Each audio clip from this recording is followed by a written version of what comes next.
یہ واقعہ ہے ایک کفل نام کے بدماش لڑکے کا، جو جوان کنواری لڑکیوں کو زبردستی ان کے گھر سے اٹھا کر لے جاتا اور جا کر ان کے ساتھ بدکاری کرتا۔ کسی علاقے میں ایک کفل نام کا بدماش نوجوان رہتا تھا، جو ہر رات ایک کنواری لڑکی کے ساتھ زنا کرتا تھا۔ بعض اوقات امیر ہونے کی وجہ سے وہ کنواری لڑکیوں کو پیسوں سے خرید لیتا، اور اگر کوئی لڑکی اسے پسند آ جائے اور وہ پیسے لے کر بھی بدکاری کرنے کے لیے رضامند نہ ہوتی تو کفل نام کا بدماش نوجوان اس کے گھر میں آتا تو اس کے ساتھ اور اس کے گھر والوں کے ساتھ زبردستی کرتا اور مار پیٹ کر کے لڑ جھگڑ کر زبردستی وہ لڑکی کو اپنے ساتھ لے جاتا اور لے جا کر اس کے ساتھ بدکاری کرتا اور اس کے ساتھ رات گزارتا۔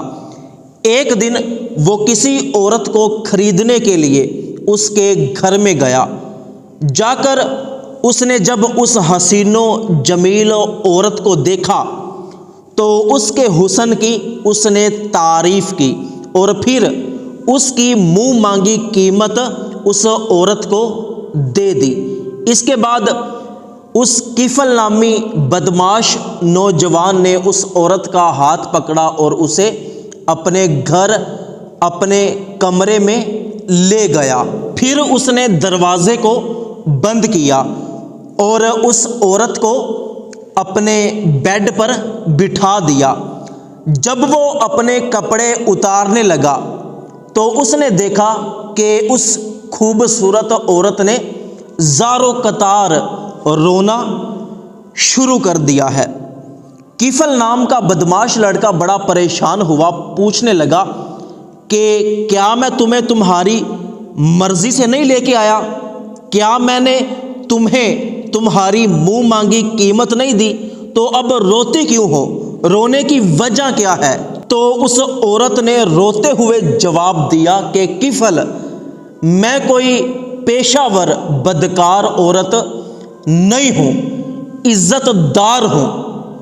کسی مرد نے آج تک مجھے ہاتھ نہیں لگایا، بس بھوک نے، غربت نے، تنگ دستی نے جسم بیچنے پر مجبور کیا ہے۔ اسی وجہ سے رونا آ گیا کہ مجھے غربت یہاں تک کھینچ کے لے آئی ہے۔ اس عورت کی یہ دکھ بھری کہانی سن کر کفل پریشان ہو گیا۔ اس کو اس عورت پر رحم آ گیا۔ کفل اس عورت سے کہنے لگا کہ آج تک مجھے کسی عورت پر رحم نہیں آیا، لیکن تم پہلی عورت ہو کہ جس پر مجھے رحم آ گیا ہے، تو آج سے تم میری بہن ہو، میں تمہارے ساتھ کچھ نہیں کرتا، اور جو پیسے میں نے تمہیں دیے ہیں جاؤ، وہ تمہیں تحفہ ہے۔ میں بڑا گندا انسان ہوں، بڑا بدکار انسان ہوں، میرے لیے دعا کرنا، اللہ مجھے بخش دے، اور تم جس عزت کے ساتھ آئی تھی اسی عزت کے ساتھ واپس چلی جاؤ، مجھے معاف کرنا۔ تو وہ عورت کفل کو دعائیں دیتی ہوئی وہاں سے چلی گئی۔ اسی رات جب کفل نامی بدماش نوجوان اپنے بیڈ پر سویا تو اس کی موت کا وقت آ گیا۔ وہ تڑپنے لگا اور تڑپتے تڑپتے اس کی روح نکل گئی۔ صبح کے وقت لوگ اس کے دروازے کے سامنے آئے، انہیں پتہ چلا کہ کفل مر چکا ہے۔ یہ ایسا بدکار انسان تھا کہ کوئی شخص اس کا جنازہ نہ پڑھتا، لیکن کفل کے گھر کے دروازے پر یہ لکھا ہوا تھا کہ اللہ پاک نے کفل کو بخش دیا ہے، اس کا جنازہ پڑھو اور دفن کرو۔ تو لوگوں نے کفل کو اٹھایا، اس کا جنازہ پڑھا اور اس کو دفن کر دیا۔ تو دوستو، اللہ پاک کی رحمت بندے کی بخشش کا بہانہ ڈھونڈتی ہے۔